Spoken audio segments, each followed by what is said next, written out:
Sri Sai Satcharitra, Chapter 23, Yoga and Onion, Shama cured of snake bite, cholera ordinance broken, ordeal of Guru Bhakti. Preliminary. In reality, this Jiva, human soul, transcends the three qualities, that is Sattva, Rajas and Tamas, but being deluded by Maya, he forgets his nature, which is pure consciousness, knowledge and bliss, and thinks that he is the doer, and thus entangles himself in endless miseries and does not know the way of deliverance.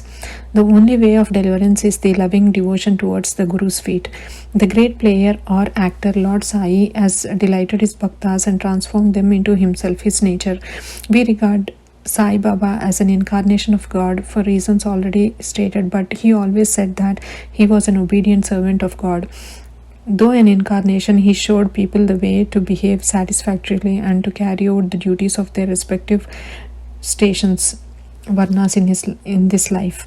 He never emulated others in any way, nor asked others to have something done for him. For him who saw the God in all movable and immovable things of this world, humility was the virtue. None he disregarded or disrespected, for he saw Narayan in all beings. He never said, I am God, but that he was a humble servant, and he always remembered him and always uttered Allah Malik, God is the sole proprietor or owner. We do not know the various kinds of saints, how they behave, what they do, etc. We only know that by God's grace they manifest themselves in this world to liberate the ignorant and bound souls. If there be any store of merits in our account, we get a desire or interest in listening to the stories and leelas of the saints, otherwise not. Let us now turn to the main stories of this chapter. Yoga and Onion. Once it so happened that a sadhak of yoga came to Shirdi with Nana Sahib Chandorkar. He had studied all the works on yoga, including the Yoga Sutras of Patanjali, but has no practical experience. He could not concentrate his mind and attain samadhi even for a short time. He thought that if Sai Baba will be pleased with him, he will show him the way to attain samadhi for a longer time. With this object in view, he came to Shirdi, and when he went to the masjid, he saw Sai Baba eating chapati with onion. On seeing this, a thought crossed his mind. How can this man, eating stale bread with raw onion, solve my difficulties and help me? Sai Baba read his mind and said to Nana Sahib, O Nana, he who has the power to digest onion should eat it and none else. Hearing this remark, the yogi was wonderstruck, and he fell at Baba's feet with complete surrender. With pure and open mind, he asked his difficulties and got their solution from Baba. Thus, being satisfied and happy, he left Shirdi with Baba's Udi and blessings. Shama cured of snake bite. Before Hemant Pant begins the story, he says that the jiva, that it can be very well compared with a parrot, and that they both are bound, the one in the body and the other in a cage. Both think that their present bound state is good for them. It is only when a helper, that is Guru, comes and by God's grace open their eyes and liberates them from their bondage, that their eyes are open to a greater and larger life, compared to which their former bound and limited life is nothing.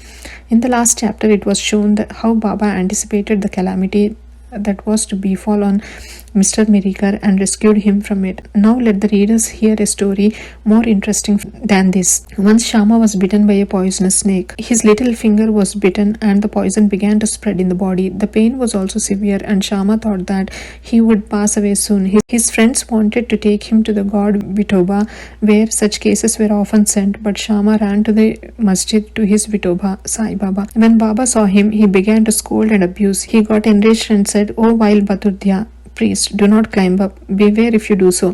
And then roared, Go, get away, come down. Seeing Baba thus red with wrath, Shama was greatly puzzled and disappointed. He thought that the masjid was his home and Sai Baba his sole refuge. But if he was driven away like this, where should he go? He lost all hopes of life and kept silent. After a while, when Baba became normal and calm, Shama went up and sat near him. Then Baba said to him, Don't be afraid, don't care a jot, a small amount, the merciful fakir will save you. Go and sit quiet at home. Don't go out. Believe in me and remain fearless and have no anxiety. Then he was sent home. Immediately afterwards, Baba sent Tatya Patil and Kaka Sahib Dikshit to him with instructions to the effect that he should eat what he liked, should move around in the house, but should in no case lie down and sleep. Needless to say that these instructions were acted upon, and Shama got all right in a short time. The only thing to be remembered in this connection is this: the words of Baba, or the 5-syllabled mantra, that is, go, get away, come down, were not addressed to Shama, as it apparently looked, but they were a direct order to the snake and its poison not to rise up and circulate through Shama's body. Like others well versed in Mantra Shastra, he had not to use any incantation, charged rice or water, etc. His words only were most efficacious in saving the life of Shama. Anyone hearing this story and other similar ones will beget firm faith in the feet of Sai Baba, and the only way to cross the ocean of Maya is to remember the feet of Baba in the heart. Cholera epidemic. Once cholera was raging virulently in Shirdi. The residents were much frightened and they stopped all communication with the outside people. The Panch of the village assembled together and decided upon 2 ordinances as a remedy to check and put down the epidemic. They were: 1. No fuel cart should be allowed to come in the village, and 2. No goat should be killed there. If anybody disobeyed these ordinances, they were to be fined by the village authorities and Panch. Baba knew that all this were mere superstition, and therefore he cared a damn for the cholera ordinances. While the ordinances were in force, a fuel cart came there and wanted to enter the village. Everybody knew that there was death or scarcity of fuel in the village. Still, the people began to drive away the fuel cart. Baba came to know of this. He came to the spot and asked the cartman to take the fuel cart to the masjid. None dared to raise his voice against this action of Baba. He wanted fuel for his duni, and so he purchased it. Like an Agnihotri keeping his sacred fire alive, throughout his life Baba kept his duni ever burning all day and night, and for this he always stocked the fuel. Baba's home, that is the masjid, was free and open to all. It had no lock and key, and some poor people removed some wood from there for their use. Baba did not grumble about this. Baba saw that the whole universe was pervaded by the Almighty, and so he never bore enmity or ill will to anybody.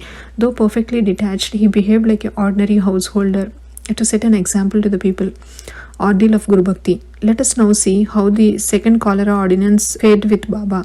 While it was in force, somebody brought a goat to the masjid. It was weak, old and about to die. At this time, Fakir Pir Muhammad of Malgaon alias Bade Baba was near. Sai Baba asked him to behead it with one stroke and offer it as an oblation. This Bade Baba was much respected by Sai Baba. He always sat on the right side of Sai Baba. After the Chilim pipe was first smoked by him, it was then offered to Baba and others. After the dishes were served at the time of taking meals at noon, Baba called Bade Baba and made him sit on his left side, and then all partook of food. Baba paid him also daily ₹50 out of the amount collected as dakshina. Baba accompanied him 100 steps whenever he went away from the masjid. Such was his position with Baba. But when Baba asked him to behead the goat, he flatly refused, saying why it should be killed for nothing. Then Baba asked Shama to kill it. He went to Radha Krishna Mai and brought a knife from her and placed it before Baba. Knowing the purpose for which the knife was taken, she recalled it. Then Shama went to bring another knife but stayed in the Vada and did not return soon. Then came the turn of Kaka Sahib Dikshit. He was gold, no doubt, but had to be tested. Baba asked him to get a knife and kill the goat. He went to the Satyas Vada and returned with a knife. He was ready to kill it at Baba's bidding. He was born in a pure Brahmin family and never in his life knew killing. Though quite averse to do any act of violence, still he made himself bold to kill the goat. All the people wondered to see that while Bade Baba, a Mohammedan, was unwilling to kill it, but this Brahmin was making preparations to do so. He tightened his dhotar and with a semicircular motion raised his hand with the knife and looked at Baba for the final signal. Baba said, "What are you thinking of? Go on, strike." Then when the hand was just about to come down, Baba said, "Stop. How cruel you are. Being a Brahmin, you are killing a goat." Kaka Sahib obeyed and kept the knife down and said to Baba, "Your word is law unto us. We do not know any other ordinance. We remember you always, meditate on your form and obey you day and night. We do not know or consider whether it is right or wrong to kill. We do not want to reason or discuss things, but implicit and prompt compliance with Guru's orders is our duty and dharma." Then Baba said to Kaka Sahib that he would himself do the offering and killing business. It was settled that the goat should be disposed of near a place called Takia where fakirs used to sit. Then when the goat was being taken to that place, it fell dead on the way. Hemant Pant closes the chapter with a classification of disciples. He says that they are of 3 kinds. 1. First or best. 2. Second or average. And 3. Third or ordinary. The best kind of disciples are those who guess what their gurus want and immediately carry it out and serve them without waiting for an order from them. The average disciples are those who carry out the orders of their masters to a letter without any delay. And the third kind of disciples are those who go on postponing the carrying out of their order and make mistakes at every step. The disciples should have firm faith backed up by intelligence, and if they add patience to this, their spiritual goal will not be distant. Control of breath, ingoing and outgoing, or hatha yoga or other difficult practices are not at all necessary. When the disciple get the above mentioned qualities, they become ready for further instructions, and the masters then appear and lead them on in their spiritual path to perfection. In the next chapter, we deal with Baba's interesting wit and humor. Bow to Sri Sai, peace be to all. Sairam.